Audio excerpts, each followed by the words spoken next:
Assalamualaikum warahmatullahi wabarakatuh. Strategi pengasuhan anak bagi orang tua bekerja. Ayah bunda sekalian, sebagai orang tua yang bekerja, baik di rumah maupun di kantor, yang di luar rumah, tentu saja memiliki tantangan yang tidak mudah. Ya, ada perasaan khawatir tentang tumbuh kembang anak, ada rasa bersalah, mungkin karena merasa belum optimal dari segi waktu membersamai tumbuh kembang anak, ataupun ada perasaan sedih, kecewa, dan lain sebagainya yang kita hadapi sebagai orang tua bekerja. Nah, itu sebabnya kita perlu ya berlatih dan membekali diri kita dengan strategi-strategi yang kiranya bisa bermanfaat untuk bisa mengoptimalkan peran kita sebagai orang tua meski kita adalah orang tua yang bekerja. Kita awali dengan sebuah quote yang disampaikan oleh Dr. Carter yang mengatakan bahwa if you want your children to be happy, you go first. Kalau kita menginginkan anak-anak kita bahagia, potensinya unggul, berprestasi, berakhlak terpuji, menyejukkan hati, maka terlebih dahulu kita sebagai orang tua perlu untuk bahagia. Kenapa sih sebegitu pentingnya? Karena orang tua yang bahagia akan bisa mengalirkan vibrasi bahagia juga bagi orang-orang di sekitarnya. Begitupun sebaliknya, kalau kitanya sedang nggak bahagia, kitanya didominasi rasa marah, rasa bersalah, rasa takut, maka perilaku kita juga akan menunjukkan hal itu. Dan itu akan membuat anak-anak merasa tertekan, merasa tidak nyaman, merasa sedih, merasa takut, dan emosi-emosi negatif itu justru akan menghambat potensi diri mereka. Maka menjadi PR bagi kita para orang tua untuk bisa menjaga dan mengelola emosi dan perasaan kita agar lebih didominasi oleh perasaan-perasaan yang positif, perasaan-perasaan bahagia. Setuju? Karena ayah bunda sekalian, parenting adalah seni mendidik ataupun mengasuh anak. Di sini disampaikan dalam jurnal Frontiers in Psychology, sikap dan perilaku orang tua terhadap anak-anak beserta perasaan emosional di mana perilaku orang tua dapat diekspresikan. Jadi yang dimaknai parenting adalah sikap dan perilaku orang tua terhadap anak-anaknya beserta perasaan emosinya di mana perilaku orang tua tersebut dapat diekspresikan. Jadi emosi kita akan mempengaruhi ekspresi ataupun respon kita. Nah, respon kita ini yang nanti menjadi parenting ataupun pola asuh kita terhadap anak-anak kita. Jadi bagaimana cara kita merespon anak-anak kita adalah bentuk pola asuh ataupun parenting kita. Yang mana parenting kita ini akan mempengaruhi karakter, akhlak, maupun masa depan anak-anak ke depan. Maka dari itu tujuan dari parenting adalah untuk membantu anak tumbuh dan berkembang secara optimal, baik secara fisik, emosi, sosial, dan intelektualnya. Jadi tujuan kita mengasuh anak-anak kita adalah tentu saja untuk mengoptimalkan potensi yang sudah ada dalam diri mereka. Pastinya Tuhan sudah membekali setiap insan dengan potensi yang luar biasa, yaitu akal, pikiran, tubuh ya, untuk membuat setiap insan itu menjadi diri yang bermanfaat, produktif, dan bisa beribadah sepenuhnya sebagai hamba di muka bumi ini. Nah, itu sebabnya anak-anak sangat membutuhkan sekali orang tua yang bahagia, orang tua yang bisa mengelola emosinya, orang tua yang akhlaknya juga mulia, sehingga itu bisa menjadi teladan ataupun role model bagi anak-anak dalam berperilaku, dalam berpikir, maupun dalam mengelola emosinya. Nah, maka dari itu saya sering menyampaikan bahwa parenting adalah ilmu tentang mendidik diri orang tua itu sendiri. Karena ketika kita sebagai orang tua bisa menjadi versi terbaik diri kita yang bahagia tadi, yang punya pola pikir yang sehat, pola pikir yang tumbuh, perilaku yang terkendali, maka ini sudah menjadi bekal yang maksimal untuk kita bisa mengasuh buah hati meski tidak sepenuhnya kita membersamai mereka. Tetapi ketika kita membersamai mereka di rumah ataupun saat momen-momen bersama, kehadiran kita bisa memberikan vibrasi atau energi yang positif pada anak-anak kita. Jadi bukan kuantitas jumlah waktu yang kita habiskan bersama mereka, tetapi bagaimana kualitas dari kebersamaan kita bersama anak-anak inilah yang nantinya akan menentukan seberapa efektif pola asuh ataupun parenting kita terhadap tumbuh kembang anak-anak. Nah, di sini saya akan menyampaikan beberapa tipe pola asuh ya. Yang pertama adalah neglectful, di mana ciri dari pola asuh neglectful ini adalah tidak peduli pada perkembangan anak. Mama, papa sibuk, sudah letih bekerja, terserah kamu deh. Kamu mau main HP, kamu mau nonton sepanjang hari, kamu mau ngerjain PR, kamu mau tidak ngerjain PR, terserah kamu ya. Nah, jadi ini ciri-ciri next level. Jadi tidak peduli pada kondisi anaknya, masa bodoh deh. Kamu mau sukses ya syukur, kamu tidak sukses ya apa-apa, terserah kamu. Anak tidak diberi aturan dan batasan. Ya, jadi sesukanya saja karena tidak pernah ada aturan ataupun batasan yang diberikan orang tua dalam kehidupan ataupun kesehariannya. Tentu saja ini tidak baik ya. Nah, sebagaimana dalam kehidupan ini kita diberikan aturan oleh Sang Pencipta, ya kan? Kalau kita Muslim kita dikasih Al-Qur'an dan hadis sebagai pedoman kita hidup dan menjalani aktivitas kita. Nah, sebagai orang tua dalam parenting pun tentu saja penting bagi kita untuk memberikan batasan, aturan pada anak-anak kita. Meski dalam prakteknya tidak selalu mulus, tetapi adanya aturan dan batasan itu menjadi rambu-rambu yang akan menjaga anak kita tetap dalam koridor yang benar. Maka cek ya apakah selama ini ayah bunda termasuk tipe yang neglectful ini, mudah-mudahan yang hadir di sini tidak ya. Kemudian pola asuh yang berikutnya adalah permisif, terlalu menuruti keinginan anak, memberi batasan yang lemah pada anak. Ya, kalau sering disebut permisif ini adalah memanjakan anak secara berlebihan. Ya, apalagi ini tantangan bagi orang tua bekerja, merasa sibuk di kantor, kurang waktu bersama anak, sehingga cenderung memanjakan anak sebagai ganti dari rasa bersalahnya karena kurang waktu pada anak, sehingga membebaskan anaknya, apapun yang anak minta, apapun yang anak mau, cenderung dipenuhi. Sehingga sudah ada aturan sih, tetapi aturannya lemah. Karena apa? Karena orang tuanya merasa bersalah.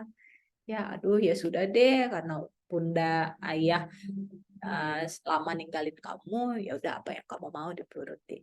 Nah, sehingga ini membuat anak-anak jadi tidak konsisten ya, atau orang tua jadi tidak konsisten dengan aturan ataupun kesepakatan yang sudah dibuat ya, sehingga membuat anak jadi lemah juga karena apapun keinginannya selalu dituruti. Sementara dalam kehidupan tantangan selalu ada di masa depan gitu ya, tidak selalu keinginan kita itu terwujud, tidak selalu Tuhan mengabulkan apa yang kita inginkan. Nah, kalau kita tidak melatih anak-anak kita dengan penolakan, dengan kegagalan, ya, dengan penundaan, maka ini tentu membuat mental anak-anak tidak selalu kuat ketika nanti ke depan menghadapi tantangan yang tidak sesuai harapannya. Maka kalau kita berada di tipe permisif ini, yang perlu kita lakukan adalah mengelola emosi yang kita rasakan. Bahwa iya kita merasa bersalah karena kita bekerja, namun rasa bersalah ini tidak kemudian membuat kita jadi melakukan kesalahan. Begitu ya, maka rasa bersalahnya yang perlu kita kelola agar saat kita mendidik ataupun mengasuh anak tetap pada koridor yang benar. Kemudian ada namanya pola asuh otoriter. Nah, pola asuh otoriter ini kita terlalu dominan dan mengontrol anak, ya, memberi aturan dan batasan yang ketat, kaku kepada anaknya. Ya, jadi terlalu dominan membuat anak-anak juga jadi tidak leluasa menjadi dirinya sendiri. Ya, segala sesuatu yang berlebihan tentu menjadi tidak baik. Ya, Allah suka yang tengah-tengah aja. Ya, jadi terlalu keras tidak baik, otoriter, terlalu lembut, permisif juga tidak baik gitu ya. Yang baik itu yang pertengahan. Apa efeknya kalau kita terlalu dominan atau mengontrol setiap keinginan anak? Anak jadi tidak berani menentukan pilihan. Efeknya ketika dia sudah besar, dia menjadi tipe orang yang ragu, ya, penakut, ataupun tidak berani mengambil keputusan. Merasa nggak pede, karena selama ini selalu dipandu oleh orang tuanya. Mau pilih baju dipilihin, mau beli mainan dipilihin, ya, mau milih jurusan dipilihin. Ya, ketika anak menyuarakan keinginannya, harapannya, kemauannya ditolak. Ya, maka tidak pernah ada ruang bagi anak untuk menjadi dirinya sendiri karena terlalu dikontrol ataupun dibatasi oleh orang tua. Dan efek sampingnya juga membuat anak mengalami pemberontakan dalam dirinya, menjadi semakin keras kepala. Karena itu tadi, karena dia merasa ditolak, merasa tidak jadi dirinya sendiri. Ya, dan ini tentu di kemudian hari menimbulkan banyak efek samping. Ya, yang itu perlu untuk kita kendalikan supaya kita tetap bisa memberikan ruang bagi anak-anak kita. Meski sudah ada aturan, namun ada kondisi-kondisi yang kadang-kala membuat aturan itu perlu disesuaikan, maka kita perlu lebih fleksibel. Ya, bukan lemah seperti permisif, tapi menyesuaikan dengan kondisi yang ada, sehingga tetap ada ruang bagi anak untuk diterima ataupun diakui keinginan dan kemauannya. Nah, begitupun dengan pola asuh yang keempat disebut dengan pola asuh demokratis, di mana demokratis inilah yang masuk ke tengah-tengah tadi. Kita bersikap dua arah antara orang tua dan anak. Orang tua ingin pendapatnya, keinginannya, kemauannya, harapannya didengar dan dilakukan anak. Anak pun demikian, ingin juga keinginannya, kemauannya, harapannya juga didengar dan diterima oleh orang tua. Nah, orang tua yang berpola asuh demokratis ini begitu adil dan memberi ruang bagi anaknya untuk juga bisa berpendapat, ya, mengkritik ataupun mengajukan keinginannya, kemauannya, dan orang tua yang demokratis memberi ruang bagi anaknya untuk bisa mewujudkan apa yang mereka pilih, apa yang mereka inginkan. Nah, di orang tua demokratis ini mereka tetap memberikan aturan, tetap memberikan batasan, namun juga tetap melibatkan anak atau membuka ruang diskusi bagi anak untuk mengikuti ataupun menyesuaikan dengan aturan yang ada. Jadi saat memberikan aturan, orang tua tetap melibatkan anak. Jadi anak itu dalam pola asuh demokratis ini selalu terlibat. Jadi ketika misalnya mau mengambil keputusan bagi keluarga, misalnya mau jalan kemana nih pekan ini, anak dilibatkan. Kamu mau kemana, kamu mau kemana, kamu mau kemana. Baru didiskusikan bersama. Jadi lebih ke musyawarah. Setiap anak mendapatkan ruang untuk berpendapat. Ya, dan juga mendapatkan ruang untuk juga diterima pendapatnya.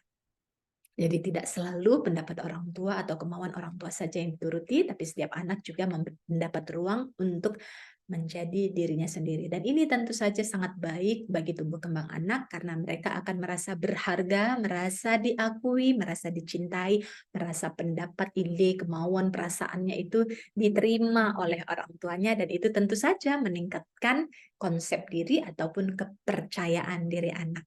Jadi bagi orang tua yang bekerja ataupun punya kesibukan baik di rumah maupun di luar rumah bisa mengoptimalkan perannya dengan menggunakan pola asuh demokratis ini, memperbanyak musyawarah dalam mengasuh anaknya sehingga anak bisa jauh lebih terlibat, terbangun komunikasinya dengan orang tua, merasa dia didengarkan dan itu akan membuat anak-anak merasa berharga, merasa dicintai.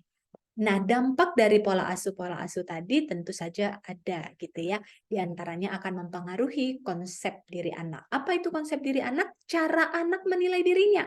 Jadi kalau anak yang diasuh dengan otoriter tadi, anak merasa tidak berharga. Kenapa? Karena dia selalu dikontrol oleh orang tuanya, terpaksa melakukan segala sesuatunya. Dia merasa tertekan, tidak menjadi dirinya sendiri, akhirnya dia merasa keinginanku tidak berharga, aku nggak layak bahagia, nggak layak sukses karena semuanya sudah dikontrol oleh orang tuanya. Nah, tetapi kalau anak diberikan ruang untuk dia bisa disayangi, dia merasa dihargai pendapatnya, tentu ini akan meningkatkan konsep diri anak bahwa dia merasa berharga, dia merasa idenya itu bagus, dia merasa pilihannya itu cemerlang. Nah, ini tentu membuat anak-anak dengan dirinya sendiri sudah merasa damai dan positif. Efek lainnya juga adalah pola asuh kita mempengaruhi kecerdasan emosi anak, kemampuan anak mengelola emosi dirinya, ya, kemampuan anak berempati dan mengelola emosi orang lain. Ketika kita terlalu otoriter, ya akan membuat anak jadi susah untuk berempati. Karena orang tua yang otoriter tidak mempertimbangkan pikiran, perasaan, ataupun kondisi anak. Pokoknya kalau bunda bilang A, ya A, apapun kondisinya. Gitu ya. Nah, sehingga ini akan membuat anak juga jadi susah empati. Bagaimana anak bisa berempati? Orang tua saya tidak pernah mencontohkan. Sudah tahu anaknya lagi sakit, misalnya dipaksa sekolah. Gitu ya. Nah, karena misalnya ujian atau karena misalnya ya keinginan orang tua saja anak harus sekolah. Nah, sementara anak lagi sakit nih, ya kan? Nah, ketika kita tidak bisa berempati, maka anak pun akan kesulitan untuk berempati pada kondisi orang tuanya. Ya, nanti ketika anak tidak bisa berempati, orang tua marah lagi. Nah, maka ini akan mempengaruhi kecerdasan emosi anak kita.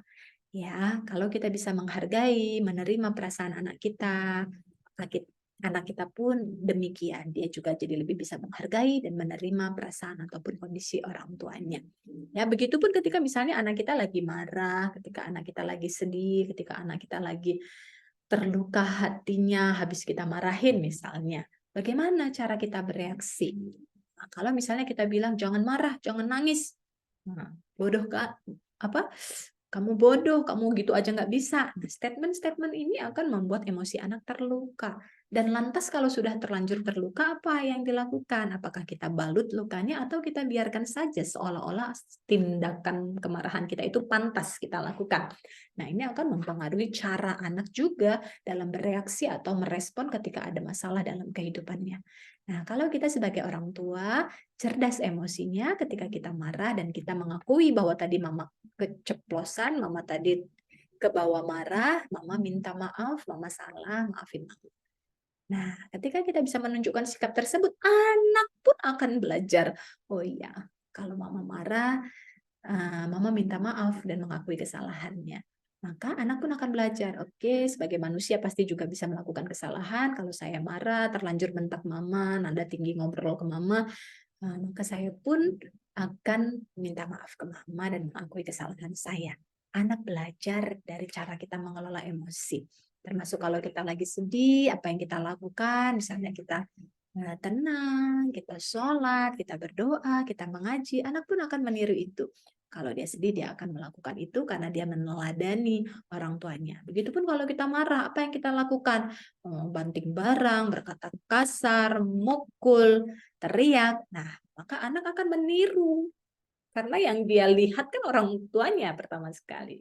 Nah, maka itu pula yang akan dilakukan anak ketika anak kita mengalami emosi marah, dia akan banting barang, dia akan teriak, dia akan lempar, dia akan berkata kasar, ya, karena itu yang dia lihat, dia tiru.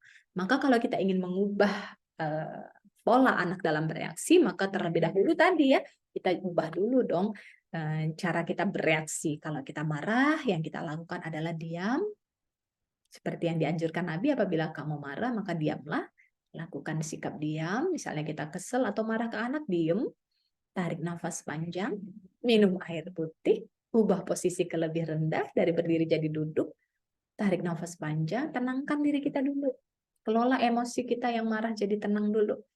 Nah, baru ketika kita tenang, kita bisa sampaikan atau luruskan permasalahan yang ada. Ya, misalnya kita bisa sampaikan, "Nak, tadi mama marah karena kamu begini."